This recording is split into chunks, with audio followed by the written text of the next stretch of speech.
Early childhood caries. Myself, Dr. Nancy from Department of Pediatric and Preventive Dentistry, SRM College. Management of early childhood caries becomes challenging because of the age and the cooperative ability of the child. So to guide us, we have certain aims to strategically manage the early childhood caries, which include management of existing emergency, stabilize all active caries lesions, institution of preventive procedures, and restoration and rehabilitation of the tooth. The steps in management will include number 1, control of the caries process, then stabilization of active caries lesions, restorative treatment, extraction, treatment under general anesthesia, and recall and follow-up.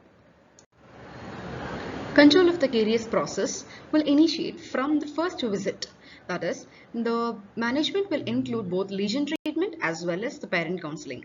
Under lesion treatment, we'll have to check for the caries risk assessment, and the lesions has to be excavated and restored if necessary. And indirect pulp capping or pulp therapy has to be evaluated. If there is any presence of abscess, it has to be drained, and diagnostic x-rays has to be taken, and also it is for the assessment of the succedaneous teeth to check for the growth and development. And next is the assessment of the saliva flow rate as well as the viscosity of the saliva and topical fluid application if required. And the parent counseling has to be given. So it has to be focused based on the child's feeding habits, which has to be questioned, and weaning the child from using bottle as a pacifier while in bed, and an emotional dependence on bottle.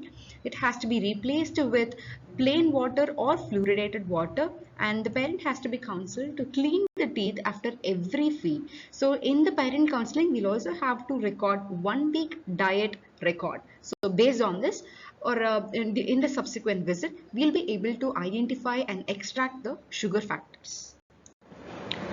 Second stage of management in early childhood caries will include stabilization of active caries lesions.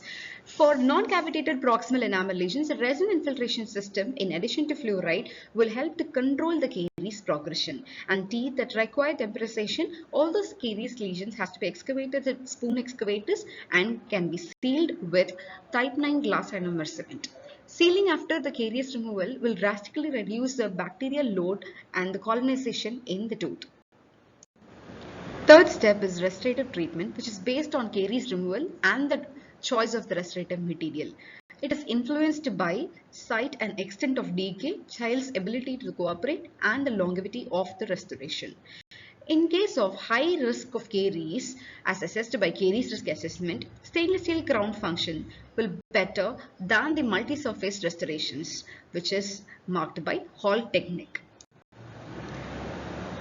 The second visit in the management of early childhood caries will follow a week after the first visit.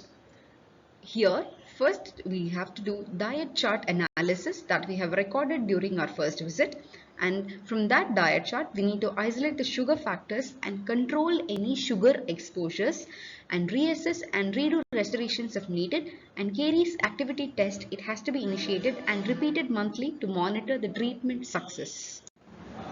During the third visit, we have to restore all the grossly decayed tooth. Pulp therapies can be initiated, extraction procedures, crowns, review and recall has to be done for every 3 months. Considering extraction, it has to be based on both the general factors as well as the local factors. So in general factors, patient's cooperation, medical condition, dental infection which may increase, and patient's morbidity has to be assessed.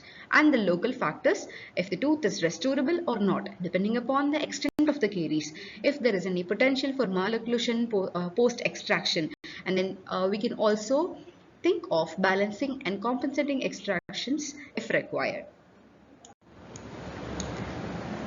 If the child requires any kind of extensive treatment or full mouth rehabilitation, and if the child seems to be unable to comply to the treatment, then treatment under general anesthesia has to be considered.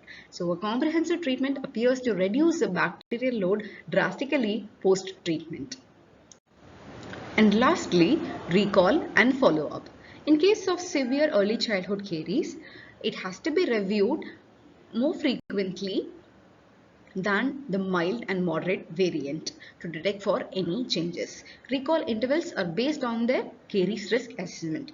Children with obvious signs of active oral lesions or its predisposing factors should be reviewed at 3-month intervals until well controlled. Thank you.